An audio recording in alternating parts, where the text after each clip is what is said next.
Today's guest is Mike Johnson, former principal at Richards Middle School in Columbus, Georgia, and for many years, an instructor in leadership education at Columbus State University. Mike is retired now, bless his heart, and plays golf at every opportunity. Not always good golf, but golf.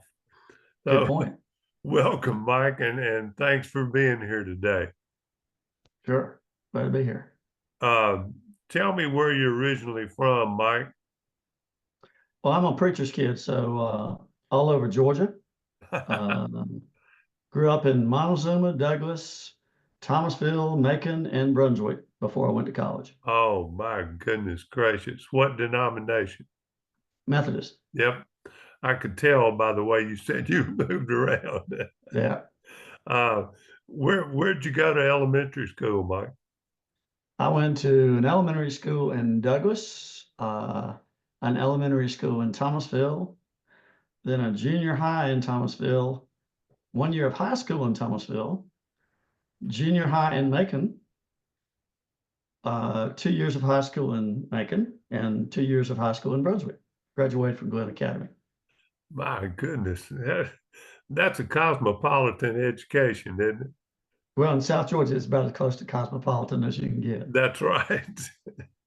Well, you know, Thomaston, Thomasville or Thomaston, did you say? Thomasville, right? Okay, so that's a relatively large city for South Georgia. Right. Yeah. You know, one of my favorite restaurants in the world was in Thomasville. What was it? Something about Seminole Wind. Right. It's on US 19 when you're going through. Sure. That's Yeah. right. Been there. Yeah, my grandkids loved it because they had the pond out back that you could throw bread to the fish and the turtles. Yeah. So uh, when when you were in all those different places, who encouraged you to go into education? Well, I think most of it was because there were so many good teachers where I was, and um, but I I don't know whether I would say they encouraged me to go into education because there was a 10-year gap between when I graduated college and when I actually became a teacher. So I had to experiment with about 10 or 15 different careers before I got to it. So, what were some of those careers? Let's see, the short versions were I was a museum guide. For 2 days, I was a night watchman in college. Then I was a busboy, a waiter, bartender. I worked at a cabinet shop. I did some day labor stuff. So it was quite varied. It sounds like it. So, which of those potential occupations, which one did you like the best? Uh, I like the people side of the waiting tables and bartending and stuff like that. I also like the hands-on side of working in the cabinet shop. That was a became a hobby that I still mess around with a little bit. But kind of the combination of all of them. But when I moved to Columbus, I decided that no more restaurants. So I'd had enough. I can imagine. Now, what brought you to Columbus? I had a close friend that was a pastor here, and I'd gone through some significant uh, personal issues, and I was looking for a place to actually call hometown after moving around so much. And Columbus became my hometown in 1976. Where did you go to college? Went to Emory, Oh, yeah. uh, and then to Troy for Columbus State to get my initial certification, and then Troy State for master's in history education and administration supervision. You know, the administration add-on at Troy used to be a go-to for everybody in this area, didn't it? It did. It did. I was sad to see them end that program. Yeah, it was really student friendly. Lots of ways of taking it, lots of good ways to pay for it, and good professors. I had some real good folks there. So what subject did you teach? I taught, strangely enough, with a history degree, a pure history degree. I taught social studies for 1 year, and then for 12, I taught computer programming and software. That's well, I'd like to say I see the connection, but I'm not sure that I do.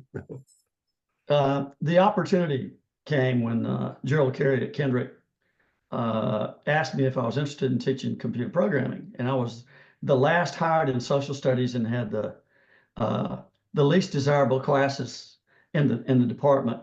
And I said, sure, but I don't know anything about computer programming. He said, we'll train you. So I had 1 quarter of programming on the Apple IIe at Columbus College, and then I was thrown to the lions. You know, an Apple IIe was where I started my computer training and have one in my office. And it took me the longest time to ever figure out even how to turn it on, much less get anything to operate. But I was pretty good at some of the games that were available on the floppy disk. Right, and that became one of the draws for my classes for those last 12 years. And of course, 12 years on the Apple IIe meant I was being completely and totally bypassed by all the new technology. But Sure. as long as the class is made, yeah, it was a good class. Enjoyed it. So, what led to the transition to administration? Well, about 4 or 5 years in teaching programming, Osiris, the student information system, came out, and Yep. Gerald Carey approached me and said, would you be interested in helping me with this half day? And I said, because I was a computer teacher. And the other computer teachers, one of whom was my wife at the time, were in the vocational department. And I was in the vocational department, but I wasn't a vocational teacher. So he thought I would be a candidate for that. And I said, okay. So for, I guess, 6 to 8 years, I worked in the office half-time, scheduling and setting up software for the teachers, training teachers. And I really loved it. And he gave me opportunities to do more. And that kind of opened the door for me to get in administration because I had that background. And when Marie Doremus noticed me, I started working on my degree. And when Marie Doremus noticed me at a board meeting that I was attending for school, asked me what I was doing, and I told her. So about a year and a half later, I was on a committee that I was the only teacher on the committee that Dr. Sargent started with the technology, writing the technology plan. I was the only teacher on it. There was one librarian and then all the officials that she put on that committee. And I sat there and I realized I want to be like these people. They are wholly and completely committed to the best possible education of students. And I thought, I want to be one of them. And eventually, she asked me to apply as an administrator with her. At the same time, Jim, I forgot his name, but he was running the part of the instructional technology program. Invited me to become one of the leaders in that, and ended up being chosen by Dr. Bunton to be assistant principal. Dr. Bunton, the main thing is to keep the main thing the main The thing. main thing. That's it. That's it. Yeah. A down-to-earth saying, I think. Right. Right. So, when did you first become a principal, Mike? I became an assistant in 1995 when the first one when Blackman opened up, and in 1999 became the principal at Richards. And what did you like least about being a principal? Paperwork was one part, but the biggest part was dances and events after school where the parents wouldn't pick up the kids. Oh yeah, yeah. It drove me nuts. With no cell phones. Yeah. Or they just didn't bother. They went to the movies and came an hour and a half late to pick up the kids. Wasn't a Just trouble. problem for them. They knew you No, weren't going to leave with kids there. right, right, Man, I do not miss that stuff. That and the sports coverage. right. Yeah, Yeah. some of that I really love because I've been a soccer coach. But Well, you staying know, late, there's only so many basketball or baseball games you can watch without completely losing interest, right, especially middle school. right. Yeah. I, I had a friend tell me one time that his idea of, he was trying to imagine what hell looked like, and he thinks it was an interminable, never-ending girls' middle school basketball game. That's good. That's good. One would be a 2 hour middle school dance that never ended, and all the parents were, refusing to come pick them up. That'd Yeah, be my deal. and you had to spend the night there with it. Right, right, yeah, So, with no supper. so what was your favorite part? Um, I think working with the students, even though you're somewhat removed, but having relationships with them and working with really great teachers. Though that combination was really something. And I think starting a new program at Richards, like the IB program, was a big part of that too. But I think it was the kids and the teachers more than anything else. That's what I missed as soon as I left. They do keep you young, don't they? They do. They force it upon you. Yeah. And in middle school, I'm not sure how it is now, but what I remember working with middle school kids was they'll ask you anything at any time. True. And there are no filters when they tell you about their family. All right. That's true. That's true. You can learn more than you ever wanted to know about Right. little Johnny's family or little Susie's family. Right. And Way too much sometimes there's information. an inner debate, about should I call DFACS about this or not? Yeah, really. So when you became an administrator, what's the one thing that you promised yourself that you would never forget from being a classroom teacher? I don't know whether I promised myself so much about any one thing. Since I was a second career teacher or 15th career, whichever way you want to look at it, and I was 32 became my teacher, but when I became a teacher and I was a teacher for 13 years, I think it was just more grateful that I'd been able to do that, and then that I got to be an administrator. You know, uh, relationships are such a big part of it. That's probably where I'd put it.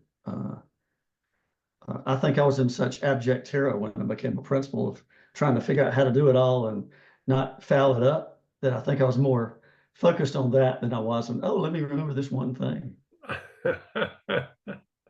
That's pretty good. But uh, being in the classroom for anything over 10 years, I think it's almost a requirement for being an effective administrator because you know how to form relationships with kids.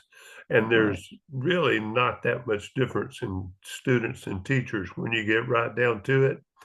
right, And learning that teachers were people too with problems just like kids had Right. was sort of an eye-opening experience for me. And I think being in the classroom for as long as I was helped overcome those issues and help deal with those teacher issues in a professional way. Right. Right. So besides the current teacher shortage, what do you see as the biggest problem in public education today? Um, it's hard to put a finger on just one thing. Oh, I know. I would think a combination of behaviors that are more acceptable uh, over bureaucratic overreach on the part of uh, everything from the courts to legislators and the parent buy-in that the famous phrase that you hear, I know my child and he would never do that. The combination of all that makes discipline and follow through so difficult to continue to manage. And part of the legislative stuff is all the gender issues and the extra bathrooms and all that kind of stuff, and technology in the middle of all that makes it harder to manage. But I think really it's all those together. Teacher shortage is horrendous and dangerous, and so is teacher retention. Um, but I really think it's school wasn't designed, public school wasn't designed to handle all the things we handle. Uh, the idea behind it was that we'd be an extension of the family with in loco parentis and be able to manage students for the good of all and the individual. But it's become more about the good of the individual in the parent's mind and to a certain extent, the legal side, more than it is the good of the whole school and the student body. And, getting that right is really tough. Well, it's almost impossible to get it right anymore because of demands from wherever, whether it's legislator or central office or whatever. The one thing that sort of exemplifies that to me is the no fail policy. You Right. know, I've never understood how anybody could say that in a class, even if a student doesn't turn in work, you can't give them a 0.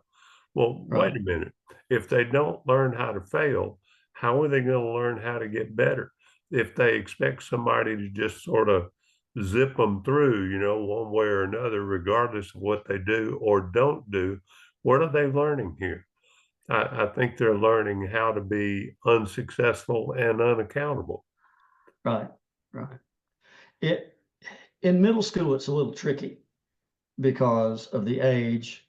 And if you retain them 4 years, they're going to be 16 or 17 in middle school, Sure. which is a huge issue. I had one student that transferred in from a neighboring county who will not be mentioned, but I think you live there. That he was in the sixth grade for the third time. He had a darker beard than I did. He was close to 6 foot tall, and he was in danger of failing the sixth grade again. And the little sixth grade boys were looking up to him, and the girls were going gaga over him. And I thought, what in the world am I going to do with this guy? Thankfully, he transferred back to his home county. But there were some things that Brenda Dozier put in place to help deal with the older ones in the eighth grade that she did as long as she could. We could take a 15 or 16-year-old in the eighth grade, and there was a policy of allowing them to go to the academic success year. Wait, first, I think they had to do a year at alternative school, Yeah. Rose Hill, and then they could transfer, if they behaved, they could transfer to Rose Hill and eventually get into high school that way. That was a real savior for me, and I think other principals, because it gave an out for the overage without giving them too much. But You, that went away legally So that left us with a problem of what do you do with a 15-year-old in the 8th grade that's failing? Well, exactly, exactly. And You there was remember no real solution. you remember the reasoning that one of our board members gave for closing the Academic Success Center? No, I Because missed their that. test scores were not high enough. Right, Yeah, right. but I that have a feeling was I a know valuable, it was a valuable resource, I think, for kids like that. it really was. And I think I remember who that particular board member and his crony were. Uh, Yeah, I'm pretty sure you do. You know, my yeah, dad back in the 40s uh, said he spent three of the best years of his life in the sixth grade, but they told him he couldn't come back for a fourth year. So he joined the Air Force and graduated that way. right. Yeah, Yeah. but that's Hmm. no longer an option. Right. They want only graduates. Yep. Another thing that I did, which probably goes against what you're saying about the zeros, was I let the teachers know you're not going to give a kid, I want you to fail them when they fail, but don't give them a zero for a 9 weeks grade. If he does two of those, he can never recover. Give him a 50. I mean, that doesn't mean that you show that to, this was just me. That doesn't mean that you show them the grade as a 50, except on the report card. They get a zero on the project or the paper, you give them a zero. But you hold that line for that so that at least they still have a chance. And that wasn't always popular with my teachers, but I felt I had to do something when the kids just would not perform. Uh, and they still had to be taught the lesson of failure. But so that didn't help much when they got to high school, but it did help them at least have a shot of passing because middle school is so crazy anyway. Right, right. And Well, let me ask you this. Do yeah, do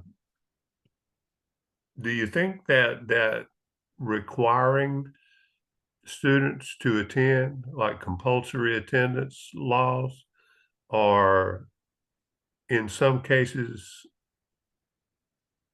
have a negative benefit for kids?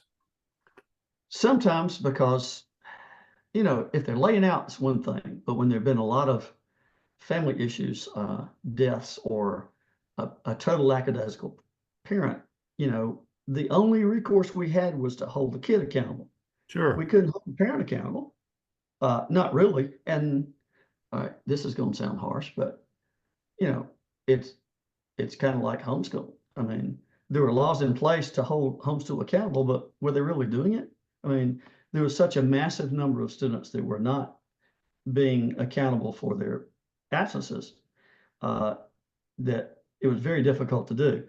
Uh, when I was a high school teacher, I failed them based on that and had to go through appeal process. Sure. But I don't know whether that was always the case or whether that was always acceptable to other, high school principals. So um, difficult. Well, I think there's a combination of things like that, Right. uh, including lack of administrative support that's Right. causing teachers to leave the profession in droves.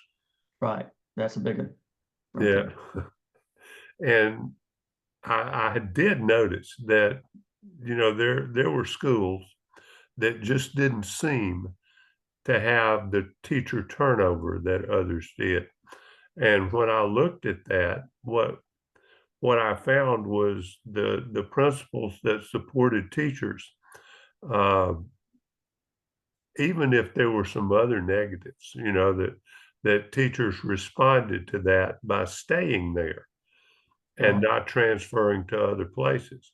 And they would follow those principles to different schools. Yes, they would. Yeah. And maybe we need 3 or 4 studies to figure out what those guys were doing, and maybe we could reattract some of the teachers that have left and decided they would never return. And that brings up the next thing. What do you do about a teacher shortage? Because I Well, think I it's think more than just money. it is, and money's important. and so is retirement and all that. But and I think we've tried all kinds of teacher induction programs. That has to be really good. And that has been really good. And sometimes that has been shortchanged because of money. And I just look back when teacher induction was handled. I've been out a while. It's been 12 years since I retired from public education. So I don't know, I don't remember the end of it, how it was going on at that point very well. But it seemed like when I first became a principal, there were 4 or 5 or 6, I can name the names, 5 or 6 really good teachers that were in charge of induction, that were supporting new teachers and really following them up in those first couple of years. And it seemed, and I may be dead wrong, it seemed that some of that didn't get funded and they got moved to other positions of support rather than the induction side and the new teachers. And when we lost that, super help. But I also think the time for the principal have enough time in the building with new teachers to really spend time with in the classroom with them, coaching them is a really big part of it too. And one of the things you'll talk about, I know we're going to talk about a little bit, is the number of administrators in the building. But when you have one principal and you have 800 students and you have one assistant principal, Yeah. and you have a challenging student body, how much time you have in the classroom is limited by how you handle everything else. That's it. And that has to be the priority, but sometimes events and situations don't allow you that time that you need. And I always felt like that was a deficit on my part with spending more time with brand new teachers in the classroom. I don't think it's just on your part. I think it's an occupational hazard. Right. You get to deal with all the directives from central office. You get to deal with parents and all of the outside influences that infringe on the time that you would spend training, first, second, third year teachers and showing them the things that college never teaches you.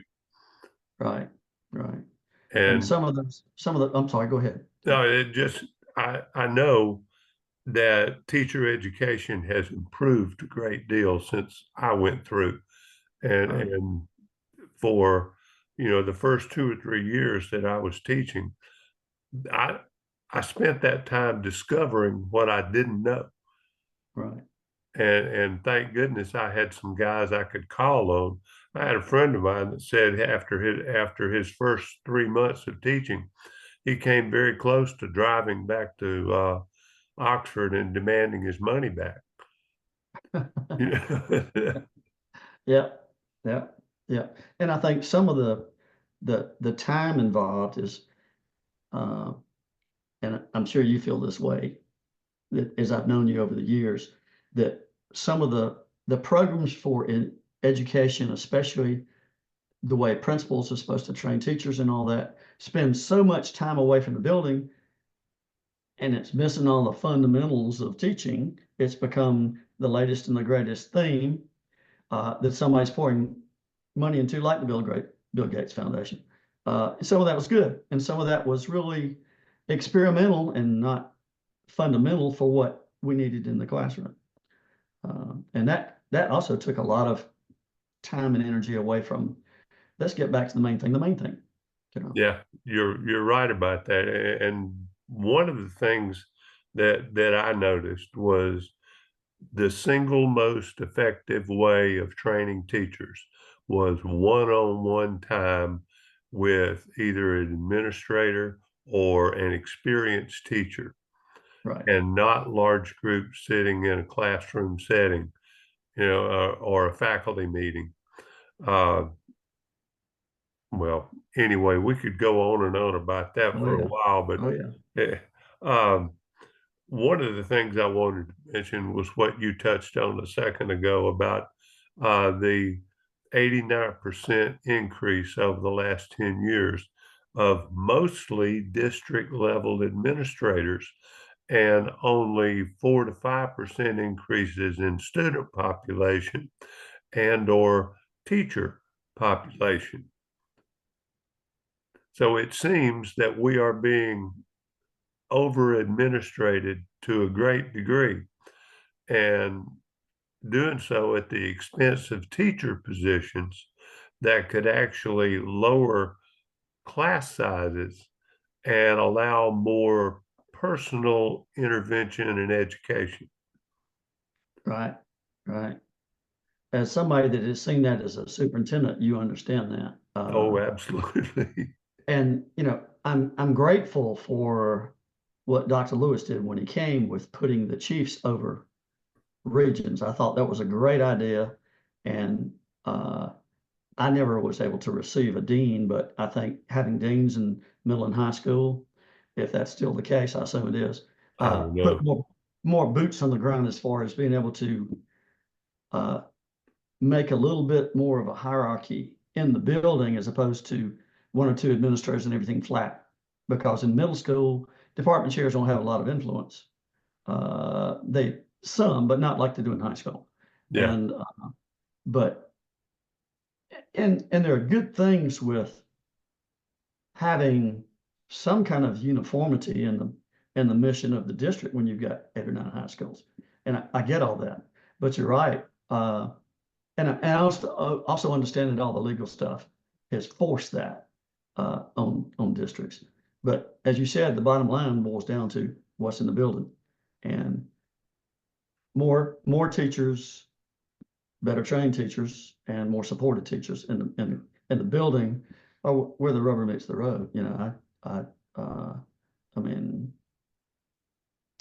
everything else becomes almost I don't want to say self-supporting, more like, the words better than I do. You're better wordsmith than I am, but self Self-fulfilling. perpetuating, Yeah. self-fulfilling, self-perpetuating of, well, we've had this administrator, we need to have this, we need to keep having it, even if the job is somewhat sunsetted, and rather than put more back in the more boots on the ground. Yeah. I have heard a couple of administrators argue that one of the reasons behind the increase in central office administrators is the number of regulations coming from the U.S. Department of Education. Right. And in many cases, their bureaucracy has done more to inhibit education than it has to help. Right. And then there's that side of it that has to be fought against too, and while an extra administrator or 12 in the central office might help facilitate paperwork, it doesn't teach kids much of anything. Right. Right. Yeah. Bureaucracy solidifies the structure, but it doesn't change the basic function of the scope. Yeah. And it's true in a lot of things, including the church, by the way. But the DOE, can be detrimental when they become politicized as well. And that tends to be according to the administration of the day. And just,